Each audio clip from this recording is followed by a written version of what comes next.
6 నెలలు రీసెర్చ్ చేసి 6 నెలలుగా సమాచార హక్కు చట్టం ద్వారా అన్ని వివరాలు సేకరించి ఆధారాలతోని ఇలా మీ ముందు నేను మాట్లాడుతున్నా. దీని మీద దమ్ముంటే రేవంత్ రెడ్డి, బట్టి విక్రమార్క గారు అసెంబ్లీ సమావేశపరచండి. అసెంబ్లీలో ఆధారాలతో సహా రుజువు చేయడానికి నేను సిద్ధం. ఒకవేళ నేను చెప్పింది అవాస్తవమైతే రాజీనామా చేసి పదవికి శాసనసభ నుంచి బయటకు వెళ్ళడానికి కూడా నేను సిద్ధం. మీకు నిజాయితీ ఉంటే, దమ్ముంటే శాసనసభ పెట్టండి, సింగరేణి మీద చర్చిద్దాం. మీకు చేత కాదు. 2 నెలలుగా మేము మాట్లాడుతున్నా కూడా నోరు విప్పలేరు మీరు. పెదవి విప్పడం లేదంటేనే ఇలా కార్మికులు అర్థం చేసుకోవాల్సినటువంటి అవసరం ఉంది. ఇక్కడ సింగరేణి అనేది దక్షిణ భారతదేశంలో ఏ రాష్ట్రానికి లేదు, కేవలం తెలంగాణకే సొంతం సింగరేణి. మొత్తం సౌత్ ఇండియాలో ఒకే ఒక్క కోల్ మైన్ ఉన్న రాష్ట్రం అది మన తెలంగాణ. దీన్ని కాపాడుకోవాలి. మా కార్మికులు తెలంగాణ ఉద్యమంలో మీరు చేసిన పోరాటం అంతా ఇంత కాదు.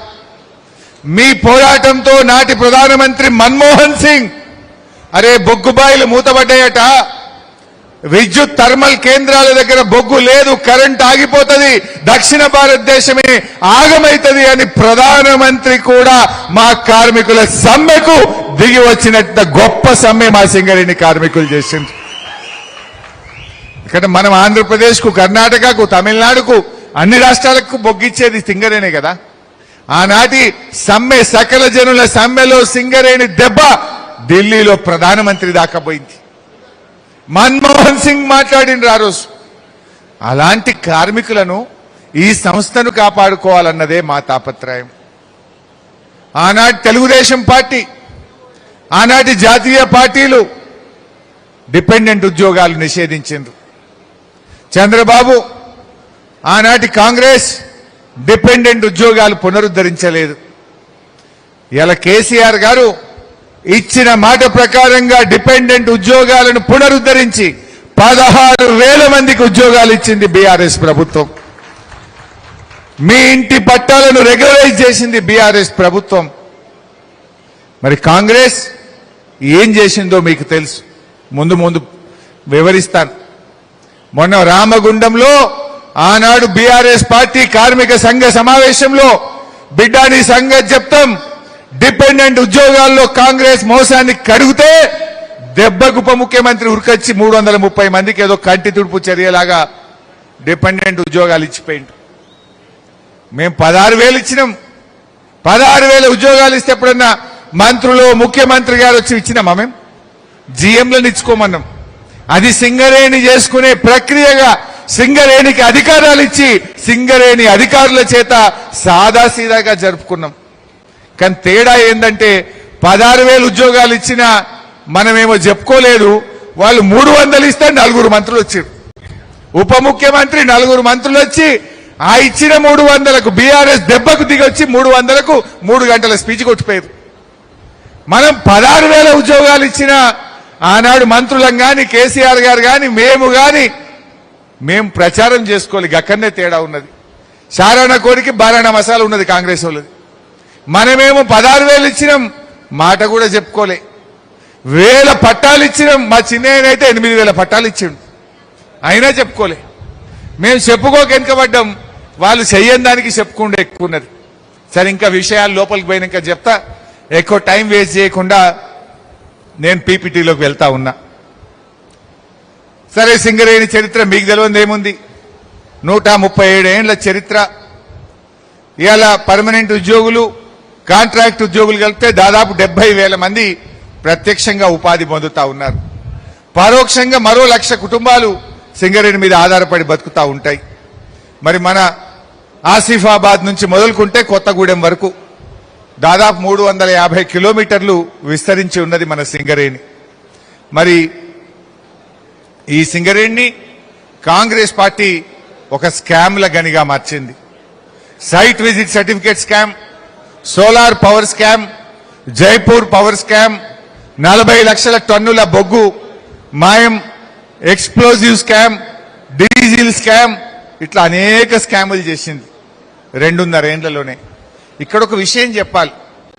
ఏ మాట కామాట ఉమ్మడి రాష్ట్ర ముఖ్యమంత్రులు కూడా సింగరేణిలో రాజకీయ జోక్యం చేసుకునే వాళ్ళు కాదు. సింగరేణిని ఒక ప్రొఫెషనల్ సంస్థగా ఆనాడు రాజశేఖర్ రెడ్డి ఉన్నా, అప్పటి చంద్రబాబు ఉన్నా, ఎన్టీఆర్ ఉన్నా, మొన్నటి మన కేసీఆర్ వరకు సింగరేణిని ఇండిపెండెంట్ గా పనిచేయనిచ్చిండ్రు. కానీ ఇలా రేవంత్ రెడ్డి ప్రభుత్వం వచ్చినాక సింగరేణి టెండర్లలో జోక్యం, సింగరేణి అన్ని వ్యవహారాల్లో రాజకీయ జోక్యం పెరిగి ఇలా సింగరేణి అవినీతిమయంగా మారిపోయినటువంటి పరిస్థితి. మొట్టమొదటిది సైట్ విజిట్ సర్టిఫికెట్. ఈ సైట్ విజిట్ సర్టిఫికెట్ అనేది సింగరేణి చరిత్రలో ఎప్పుడూ లేదు. ఓబీ టెండర్లలో సైట్ విజిట్ సర్టిఫికెట్ అని ఏ రోజు కూడా ఉపయోగించలే. అసలు ఏంది సైట్ విజిట్ సర్టిఫికెట్? సింగరేణిలో ఓబీ టెండర్లు పిలిస్తే గతంలో మహారాష్ట్ర వాళ్ళు, రాజస్థాన్ వాళ్ళు, ఛత్తీస్గఢ్ వాళ్ళు, గుజరాత్ వాళ్ళు ఎక్కడెక్కడి నుంచో కూడా ఓబీ టెండర్లలో డైరెక్ట్ గా ఆన్లైన్ లో టెండర్ వేసేటోళ్ళు. ఆన్లైన్ లో ఎవరు ఎక్కడి నుంచి టెండర్ వేస్తారో తెలియదు. అందుకే -15%, -20% టెండర్ పోయేది.